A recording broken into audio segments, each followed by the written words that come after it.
장시기와 라오스 여자 허위의 사건이 끝나고 두 번 다시 파타야 비경찰서를 찾고 싶지 않았습니다만 인생이란 게 원하는 대로만 흐르도록 내버려 두지는 않습니다. 라오스 여자 사건 후 얼마 지나지 않아서 태국 일간지 및 각종 매체를 떠들썩하게 장식하는 사건이 터집니다. 기사에 내걸린 타이틀은 촌부리 경찰청 한국인 조직원 13명 검거 보이스피싱 콜센터 사건.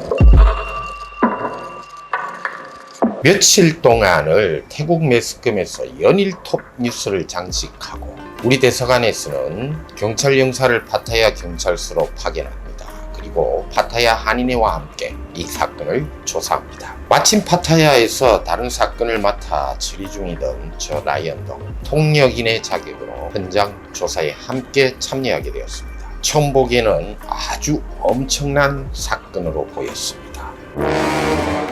참 요란하게도 떠들어대던 사건이었는데 막상 까보니까 보이스피싱 조직과는 전혀 다른 사건이었습니다. 처음에 태국 경찰에 체포된 13명, 그중 4명은 경찰의 참고인 조사만 받은 후에 풀려났고요. 나머지 9명은 계속 구속 상태로 있긴 하였습니다만 태국 경찰의 요란했던 이 대언론 인터뷰는요, 한국어를 제대로 이해하지 못해서 벌어진 태국 경찰의 단순한 해프닝이라는 것이 드러납니다. 한국에서 한때 일명 마늘밭 돈더미 사건이 있었죠. 이 사건으로 세상에 널리 알려지게 되었던 스포츠토토, 스포츠 도박 사이트에 대한 단속이 한국에서 강화되면서 유사 도박 사이트들도 생겨나게 됩니다. 그때 체포된 한국인들이 운영한 것은 그 유사 도박 사이트로 보였는데요. 주식시장을 매개체로 해서 새로이 등장한 종류 중 하나라고 척할 수 있었습니다. 새로운 종류의 사이트인지라 도박성을 띠고 있을 것이라는 추측은 할 수 있었지만 정확한 내용을 파악하기는 힘들어서 태국 경찰조차도 당초 언론 발표와는 다르게 억지로 맞춘 죄명이 노동허가증 없이 일한 불법 취업, 이 정도로 변경되었습니다. 그 후에도 스포츠토토 도박 사이트 조직을 적발하고 체포하게 되면 붙이는 죄명이 불법 취업이었습니다. 이게 난점이 있을 수밖에 없는 게 IP 주소는 태국이 아닌 보통 외국에 있는 게 일반적입니다. 그리고 도박을 하는 사람들은 한국인이죠. 그리고 대부분 지역도 한국이라서 적정한 죄명을 태국에서 찾아내기가 힘들었던 겁니다. 형사소송법상 재판 관할권에 대한 문제가 되는 겁니다. 나중에는 도박 사이트 조직이 태국에서 대거 체포됩니다. 한때 무려 1년에 500명 이상이 체포되기도 했는데요. 한국인만 말입니다. 대법원에서 지침이 내려옵니다. 대법원에서 지침이 내려오고 나서야 무조건 실형을 때리게 됩니다. 도박 사이트로 인해서 태국 내 살인이 일어나는 등의 범죄도 많이 발생했습니다. 이 부분은 다음 기회에 라이언이 정리해 드리도록 하겠습니다. 촌부리 경찰청, 파타야 대외국인 범죄 특수경찰, 그리고 파타야 경찰청이 합작하여 마치 크나큰 중대범죄를 한국인이 조직적으로 저질러 온 것처럼 언론에 발표하였고, 언론은 며칠 동안 연일 대서특필을 합니다. 하지만 최초 발표와 다르게 단순하게 불법 취업으로 기소장이 변경된 후에도 여기에 대한 정정 보도 하나 없었으니까 한국인에 대한 이미지 손상, 태국인들에게 불러일으키기에는 아주 충분한 사건이 되어버렸습니다. 여하튼 단순한 불법 취업으로 변경되고 별 문제 없이 사건이 종료될 것이라 생각하고는 사실 전 잊어버리고 있는데 20여일이 지난 후에 그 사람들을 케어했던 한국인에게서 연락이 왔습니다. 당시 체포된 9명 여전히 풀려나지 못하고 구속 수감된 상태에 있다는 것. 그동안 태국 변호사를 고용해서 2차례나 걸쳐서 보석 신청을 법원에 하였는데도 법원에서는 보석을 기각합니다. 다시 이 사건을 검토해 보아야 했습니다. 왜일까?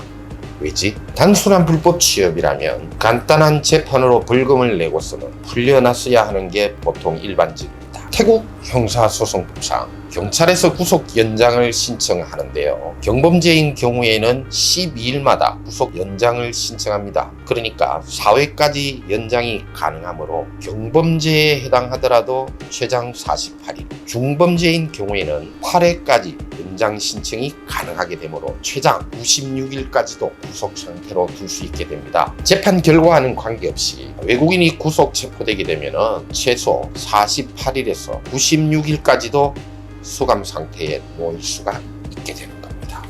고민 결과 이 사건 해결의 고리는 사건 담당 경찰관에게 있었습니다. 언어장벽이 있었죠. 언어장벽 때문에 한국어를 잘 모르니까요. 이 사건의 핵심을 파악하지 못하고 혼자서 갈등하는 상태에 있었던 건데요. 막상 풀어주려니 그동안 요란하게 언론을 떠들썩하게 한 사건이고 보이스피싱이라고 발표를 했는데 어쩌지를 못하고 있었던 겁니다. 우선 태국 경찰을 이해시키는 작업이 필요했습니다. 마침 한국에서 이 사건과 관련된 판결문이 있었어요. 그래서 한국에서 나온 판결문을 가져오게 해서 번역합니다. 그리고 경찰관에게 보여주면서 이 사건이 보이스피싱과는 전혀 다른 문제라는 것을 우선 먼저 이해시켜야 했습니다. 물론 이해를 시키고 난 후, 그 후에도 태국 경찰에게 필수적인 다른 작업이 빠질 수는 없을 거예요. 이 필수적인 작업 아실 만한 분은 아실 겁니다. 이 모든 사전 작업을 마치고 나서야 담당 태국 경찰의 의견서를 받아내고 그다음에 법원에 보석 신청을 합니다. 법원에서는 당연히 보석가가 떨어지게 되었던 겁니다. 사건 하나를 마무리하는 것은 사실 간단하지 않습니다. 보통 일반적으로 태국 변호인을 고용했을 때 드러나는 문제점은요. 태국 변호사들은 일반적인 시각으로 일반적인 변론을 한다는 겁니다. 예를 들어서 불법 취업으로 기소를 하게 되면 불법 취업에 대한 문제점을 보는 거죠. 그런 변론을 통해서 모든 사건을 해결할 수 있다고 보는데 사실은 그 핵심을 찾아가는 것이 의뢰인들에게는 가장 중요한 문제가 될 것입니다. 그리고 보통 태국 변호사들이 호언장담을 잘하는데 걱정하지 마. 이건 우리가 무조건 이긴다. 그냥 나한테 맡겨둬. 이렇게 호언장담하는 변호사들 절대 믿지 마시기 바랍니다. 법률 문제라는 것은요. 기계공학이나 수학처럼 절대적이고 확실한 답을 가지는 것이 아닙니다. 간단한 사건조차도 여러 가지 변수 요인이 발생될 수가 있고 인간의 판단에 의한 것이기 때문에 여러 가지 방향과 각도로 바뀔 수 있는 것이 바로 법률상 문제가 되는 것입니다. 이렇게 사건 하나를 마무리하는데도 여러 가지 복합적인 요인이 작용이 되는데 보석으로 석방되더라도 재판이 종료되기 전에는 한국으로 갈 수도 없고 다른 곳으로 움직이기도 힘듭니다. 외국인은 특히. 그래서 재판을 빠르게 종료하는 것이 중요합니다. 간단한 사건은 기소를 빠르게 하는 것이 빠르게 재판을 종료하는 방법. 별로 가까이 하고 싶지 않은 그 경찰서의 담당 경찰을 움직여야 했죠. 그렇게 해서라도 빨리 기소를 하도록 해야 했습니다.